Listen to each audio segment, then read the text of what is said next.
ಮೊನ್ನೆ petrol diesel ದರ ಜಾಸ್ತಿಯಾದ ಬೆನ್ನಿಗೆ ಖಾಸಗಿ ಬಸ್ ಮಾಲಕರು ನಿರ್ಧಾರ ತೆಗೆದುಕೊಂಡರು. 10ರಿಂದ 30% ಟಿಕೆಟ್ ದರವನ್ನು ಹೆಚ್ಚಿಸೋ ನಿರ್ಧಾರ. ಈಗ ಸರ್ಕಾರಿ ಬಸ್ಸುಗಳ ಪ್ರಯಾಣ ದರವೂ ಕೂಡ ಹೆಚ್ಚಾಗುವಂತ ಮುನ್ಸೂಚನೆ ಸಿಗ್ತಾ ಇದೆ.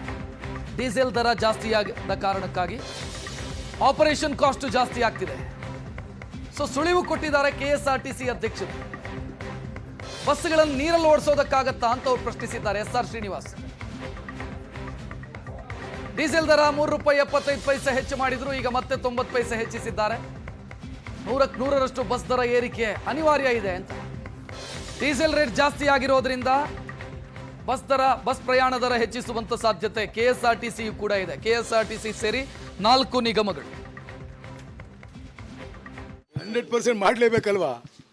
ಇವರು ಮೋದಿಯವರು ಎಷ್ಟು ಜಾಸ್ತಿ ಮಾಡಿದ್ರು? ಒಂದ್ಸರಿ ₹3.75 ಮಾಡಿದ್ರು, ಇವತ್ತು 90 ಪೈಸೆ ಜಾಸ್ತಿ ಮಾಡಿದ್ದಾರೆ. ನಾವು ಹಂಗೆ ಬಸ್ ಬರೀ ನೀರು ಇದು ಓಡಿಸೋಕ್ಕಾಗುತ್ತಾ?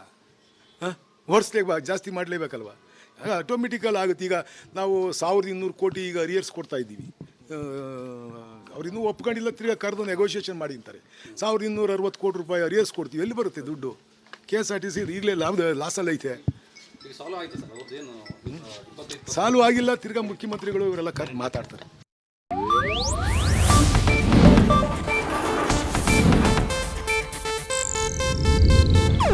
ಇದು ಏಷ್ಯಾನೆಟ್ ನ್ಯೂಸ್ ನೆಟ್ವರ್ಕ್ ಪ್ರಸ್ತುತಿ.